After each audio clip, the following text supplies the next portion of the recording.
तेरी भक्ति में अंतस के नंत दीप जल उठते हैं। तेरी चर्चा से हे गुरुवर मौन मुखर हो जाते हैं।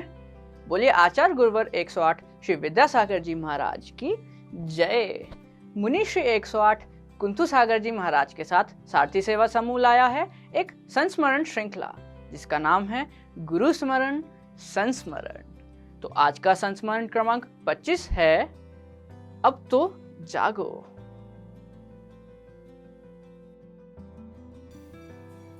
जीवन में व्यक्ति हर वस्तु का मूल्य समझता है सिवाय समय के। जो समय का मूल्य समझता है वह व्यक्ति महान बन जाता है।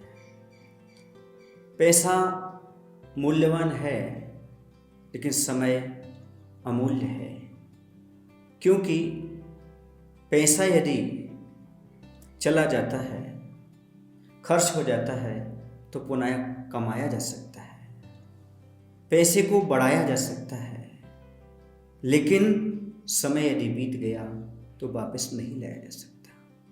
समय इतना मूल्यवान क्यों है? क्योंकि समय में 3 विशेषताएं हैं। कभी लौट कर नहीं आता। समय की पहली विशेषता है वह कभी लौट कर नहीं आता। दूसरी विशेषता है समय कभी किसी का इंतजार नहीं करता। और तीसरी विशेषता है समय को कभी खरीदा नहीं जा सकता। इसलिए बंधुओं, यह दुर्लभ मनुष्य पर्याय मिली है, ये समय मिला है, इसका उपयोग धार्मिक कार्यों में कर लो। भगवान की पूजन, भक्ति, दान, अभिषेक, स्वाध्याय आदि में लगाना चाहिए, वरना बाद में पछताना पड़ता है। ऐसा ही एक संस्मरण है। आचार्य श्री जी कुंडलपुर में विराजमान थे। यह प्रसंग उस समय का है जब एक व्यक्ति का अमूल्य समय निकल चुका था और वह व्यक्ति आचार्य के पास गया और हाथ जोड़ करके निवेदन करता है, आचार्य भगवंत, क्या मैं आपको आहार दे सकता हूँ? आचार्य श्री सहज ही बोले, आप तो आहार ले भी सकते हैं। अर्थात मनुष्य हैं, संयम धारण करके आप भी मुनि बन करके आहार ले सकते हैं। आचार्य श्री कहने का तात्पर्य यह था। फिर वह नमस्कार करते हुए बोला, आचार्य श्री जी, बात ऐसी है, मेरे हाथ की अंगुलियां कुछ ही दिन पहले एक मशीन के अंदर चली गई और वह कट चुकी हैं। इस स्थिति में क्या मैं आहार दान कर सकता हूँ? आचार्य श्री बोलते हैं, क्या पहले कभी आहार दान दिया है? उसकी आंखों से आंसू आ गए। वह इस बात को समझ गया कि समय रहते मैंने कभी आहार दान नहीं दिया, अर्थात समय का हमने सदुपयोग नहीं किया। शायद आचार्य श्री कह रहे हों कि यदि आपने इन हाथों का सदुपयोग किया होता, यदि पहले कभी मुनिराज को आहार दान दिए होते तो वह पुण्य आज उदय में आ जाता और शायद तुम्हारी अंगुलियां कटने से बच जाती।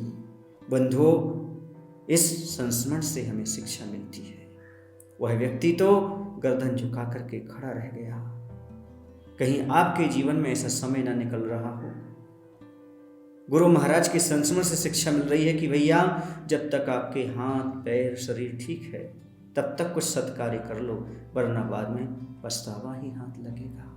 क्योंकि आदमी की उस समय की कीमत सामने नहीं होती, जब वह निकल जाता है तो उसकी कीमत होती है। अर्थात समय और आदमी की कीमत अभाव में ही हुआ करती है। ध्यान रखो बंधुओं, दीप प्रकाश देता है जल जाने के बाद।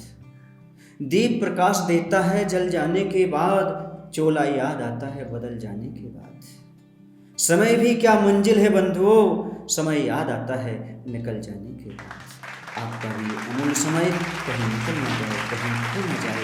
इसलिए आपके भगवान के इस संस्मरण की शिक्षा को याद रखें कि बंधुओं, आपके हाथ पर जब तक सुरक्षित हैं तब तक दान दे लो, मुनियों की वैयावृत्ति कर लो, अभिषेक कर लो, पूजन कर लो, स्वाध्याय कर लो। पता नहीं कब आंखें बंद हो जाएं, जीवन समाप्त हो जाए। ऐसी परम प्रेरणा देते हुए आचार्य भगवंत हम सभी को स्वयं तो समय का नियोजन करते ही हैं और समय पर सारी क्रियाएं करते हैं, हम सभी साधक और साधुओं को भी सचेत करते हैं दुर्लभ समय का दुर्लभ कार्यों में ही उपयोग करें, व्यर्थ ना खोएं। ऐसे गुरुदेव के चरणों में हम बार बार नमोस्तु करते हैं। बोले आचार्य गुरुदेव भगवान श्री विद्यासागर जी महाराज जी की जय।